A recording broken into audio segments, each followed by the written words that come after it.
उत्तराखंड में लैंड जिहाद, लव जिहाद के बाद अब पूर्व मुख्यमंत्री त्रिवेंद्र सिंह रावत के गॉडसे वाले बयान ने एक बार फिर उत्तराखंड की राजनीति में बवाल मचा दिया है।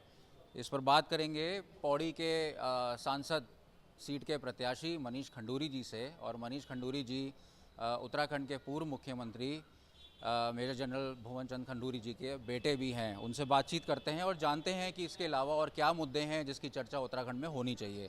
सर, सबसे पहले तो जिस तरह से उत्तराखंड में लैंड जिहाद, लव जिहाद को लेकर मामले सामने आ रहे हैं और इसके साथ साथ अभी पूर्व मुख्यमंत्री त्रिवेंद्र सिंह रावत जो कि उत्तर प्रदेश में अभियान चला रहे हैं, घर घर जाके लोगों से मिल रहे हैं, भाजपा का प्रचार कर रहे हैं, उस बीच उन्होंने कह दिया कि गोडसे जो थे वो राष्ट्र एक देशभक्त थे। तो पहले उस पर क्या प्रतिक्रिया आपकी, उसके बाद बात करेंगे कि और उत्तराखंड के क्या मुद्दे हैं जिनको सामने आना चाहिए। देखिए, उत्तराखंड के जो मुद्दे जिनको सामने आना चाहिए, यही कारण है सामने आने नहीं दे रहे हैं, इसलिए ये सब बातें कर रहे हैं। चिंताजनक है, निंदनीय है। और मैं आपको ये कहूँगा कि एक तरह से ये जो हमारे पूर्व मुख्यमंत्री जी ने कहा है, ये दर्शाता है, एक तो उनकी सोच दर्शाता है, पर ये सोच सिर्फ एक इंसान की नहीं है, ये हमारे इतिहास की हत्या करने का प्रयास रहा है। और जब उस आदमी जिसका मैं नाथुराम गोडसे ने जब महात्मा गांधी की हत्या की थी, तो उसने इतिहास की हत्या करने का प्रयास किया था, हिंदुस्तान के भविष्य की हत्या करने का प्रयास किया था और मर्यादा हमारी उसकी हत्या करने का प्रयास किया था। तो ये जो कह रहे हैं, जो इनके मुंह से निकला या फिर ये जानबूझ के कहे गए, ये सिर्फ एक राजनीतिक चाल है और बड़ी घिनौनी चाल है। क्योंकि और मैं इनसे ये कहता हूँ, बाकी आप सब भूल जाइए, क्या कोई भी हत्यारे को, महात्मा गांधी के हत्यारे को छोड़ दीजिए, आप देशभक्त बोल लेंगे? ये कैसे बोल गए आप? और मैं उनको खुली चुनौती देता हूँ, या तो आप व्याख्या कर दीजिए, तर्क करिए, या तो फिर आप डिबेट में आ जाइए देहरादून में, मैं भी आऊँगा, और मुझे बताइए या फिर जनता को बताइए कि किस तरीके से, कहाँ से नाथुराम गोडसे देशभक्त था। और यहाँ पे जहाँ तक मुद्दों की बात हो गई, यहाँ पे जैसे जिस तरह से आप दिल्ली में देख रहे हैं, जो रेसलर्स का हमारे मामला है, जो महिलाओं का अनादर किया, यहाँ पे जो एक बड़ा मुद्दा अंकिता भंडारी का हुआ है, जो लड़की जिसका बलात्कार भी हुआ, जिसको मर्डर भी हुआ। तो कल मैं पूछता हूँ कि अंकिता भंडारी के हत्यारे को भी आप देशभक्त बोल दीजिए। मैं आपको यह कहूँ कि मैं कल जन गण मन गाना शुरू हो गया और मैंने किसी की हत्या कर दी, तो क्या मैं भी देशभक्त हो गया? महात्मा गांधी को छोड़ दीजिए। मैं ये भी कहूँगा कि देखिए, ये पहले हम ये देखते थे कि ये छोटे मोटे नेता ये सब बोलते थे। अब ऐसा हो रहा है कि यहाँ के प्रांत के भी या प्रदेश के भी बड़े नेता भी ये बोलना शुरू हो गए हैं। जो गांधी जी पे हमला है, ये एक विचारधारा पे हमला है। ये इतिहास इसलिए बदलना चाहते हैं क्योंकि मुझे लगता है कि आज ये कह रहे हैं कि नाथुराम गोडसे देशभक्त था, कुछ सालों में ये कहना शुरू हो जाएंगे कि गांधी जी ने कुछ किया ही नहीं, गांधी जी देश के लिए मतलब बहुत ही बेकार आदमी थे, उनकी सोच घिनौनी थी, और जो देश को आज़ादी दिलाई वो आरएसएस ने दिलाई। आपको क्या लगता है ये सब मुद्दे बीच में क्यों आ रहे हैं? चाहे वो टीपू सुल्तान हो, वीर सावरकर हो, नाथुराम गॉडसे हो, ये क्यों आ रहे हैं? 2024 की लोकसभा की तैयारी है, सीधी बात यही है। और एक तरह से ये दुख भी होता है क्योंकि ये जो राजनीति अब कर रहे हैं, जो धर्म और मज़हब के नाम पे कर रहे हैं और बार बार कर रहे हैं, और आप ये देखिएगा कि हर एक चुनाव में जो करते हैं वो थोड़ा सा और आगे ले जाते हैं। 14 में जो किया उससे ज़्यादा 19 में हुआ, 19 में अब हुआ तो यहाँ पे 22 में उन्होंने कुछ और बोल गए थे, कुछ और अटैक किया उन्होंने, और 24 में इतना घिनौना वातावरण ये बना देंगे कि मुझे डर इस बात का है कि ये देश का निर्माण नहीं कर रहे हैं, इस देश में बहुत ऐसी दरारें वो डाल रहे हैं कि अब पता नहीं ये देश जाएगा कहाँ। तो इसका हम विरोध करते हैं। और देखिए, गांधी जी का बहुत बड़ा व्यक्तित्व है, Gandhi ji he is a great man. तो ऐसे कोई भी नेता उनके सामने कुछ भी नहीं है, मेरा यह मानना है। पर ये सोच जो इनकी है, जो विचारधारा है, ये एक तरह से जो हमारा आइडिया ऑफ इंडिया जो है, हिंदुस्तान की जो रूह है और जिस कारणों से हिंदुस्तान बना है, ये इस पर सीधा हमला इनका है और ये हम उन्हें नहीं देंगे। कांग्रेस भी जब कर्नाटका चुनाव हो रहे थे तो कांग्रेस ने कहा था कि हम बजरंग दल और आरएसएस जैसे आउटफिट्स को बैन करेंगे। उसको लेकर भी कांग्रेस पर तीखा हमला हुआ था। इसको कैसे देखते हैं कि आरएसएस और बजरंग दल के पीछे की सोच ये सामने आ रही है? देखिए, मेरा ये मानना है कि ये जो सोच है, ये एक सोच है, आरएसएस की एक सोच है, बजरंग दल की उससे भी ज़्यादा, मतलब मैं कहूँगा कि उससे भी ज़्यादा ऐसी सोच है कि जो दरारें हमारे देश में पड़ रही हैं, एक कारण वो भी है। पर मैं कहूँगा कि ये सिर्फ सोच एक संगठन की जो है, वो व्हाट्सएप यूनिवर्सिटी के माध्यम से, सोशल मीडिया के माध्यम से ये इतना ज़्यादा फैल चुकी है, जहर इतना ज़्यादा फैल चुका है कि डर इस बात का है। देखिए, निर्माण करना किसी भी चीज़ का, चाहे आप एक कांच के गिलास का निर्माण कर रहे हैं, चाहे एक मीडिया कंपनी का निर्माण कर रहे हैं, चाहे देश का निर्माण कर रहे हैं, समाज, वो बहुत मुश्किल काम होता है।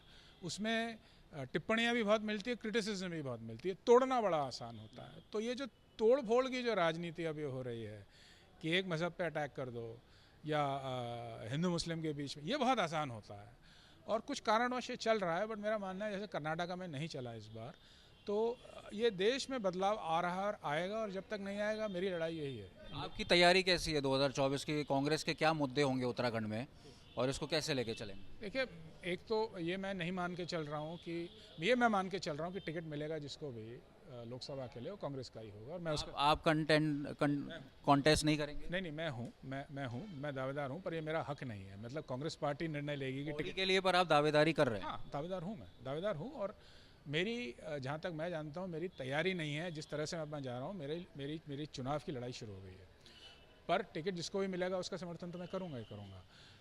यहाँ पे जो मुद्दे अब जो हैं, देखिए, ये जो हिंदू मुस्लिम फिर से शुरू हो गया, गांधी जी पे जो अटैक शुरू हो गया, ये एक तरह से जो असली मुद्दे जो गढ़वाल के हैं, जो उत्तराखंड के हैं, एक तो अंकिता भंडारी का बहुत बड़ा मुद्दा है कि ये महिलाओं का अपमान हुआ है। दूसरा, अग्निवीर कहते कुछ भी हैं, पर जिस तरीके से अग्निवीर का जो प्रचलन हुआ है, जिस तरीके से अग्निवीर स्कीम लाए हैं, ये मेरा अपना मानना है, ये देश को नष्ट करेगी, फौज को तो नष्ट कर ही देगी। ये बड़ा मुद्दा होगा।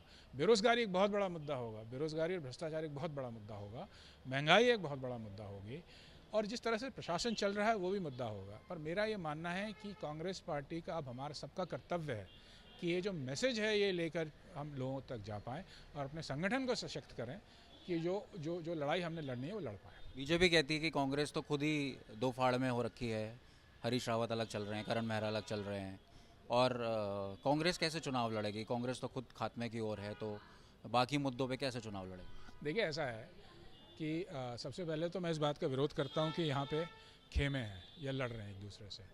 कांग्रेस पार्टी में हर एक इंसान को जो अपना बयान है या कुछ कहना, उसका हक मिलता है। डेमोक्रेसी है। मैं ये जानता हूँ कि जितने खामे भाजपा में हैं, अब उसकी बात हम करना शुरू हो जाएं तो वो भी कुछ कम नहीं है।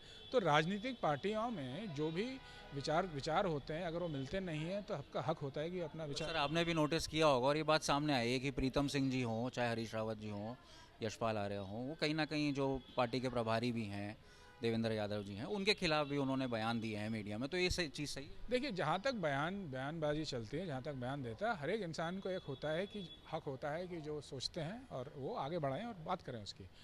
पार्टी का भी एक संगठन है, पार्टी का भी एक डिसिप्लिन है।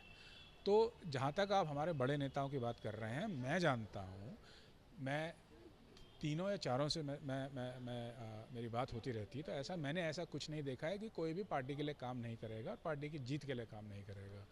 जहाँ तक अब मैं भाजपा में ज़्यादा जाना नहीं चाहूँगा, पर राजनीतिक दल आखिर में सबके सब एक जैसे ही होते हैं, उसमें ज़्यादा कोई फ़र्क नहीं होता है। आपने कहा भाजपा में नहीं जाना चाहेंगे, पर आपके घर में भी विपक्ष है, पिता हैं, बहन हैं, तो कैसे फैमिली में कैसे डील करते हैं? और आजकल जब से आपकी जो सिस्टर हैं ऋतु खंडूरी जी जब से स्पीकर बनी है, तो कहीं ना कहीं उनकी जो पॉलिटिकल इमेज है वो बड़ी है, और लोग कहीं ना कहीं मांग भी कर रहे हैं कि उत्तराखंड में महिला मुख्यमंत्री होनी चाहिए।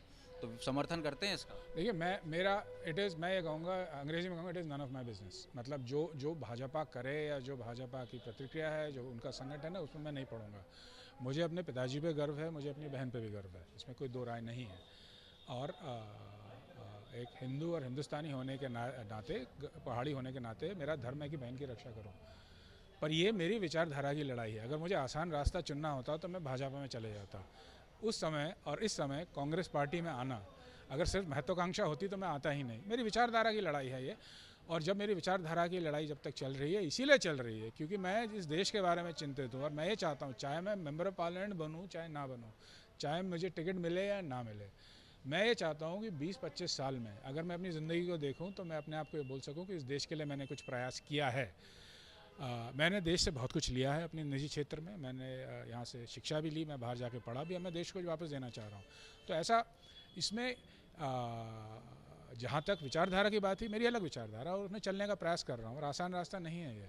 पर मैं ये भी याद दिलाना चाहूँगा कि मेरी जो दादी थी वो कांग्रेस की थी, और जब मेरे पिताजी ने जब भाजपा गए थे वो अपने कारण गए थे, अपनी मर्जी से गए थे। उनके लिए आसान रास्ता नहीं था उस समय। 1990 में भाजपा ज्वाइन करना आसान काम नहीं था। आजकल तो कोई भी ज्वाइन कर ले। तो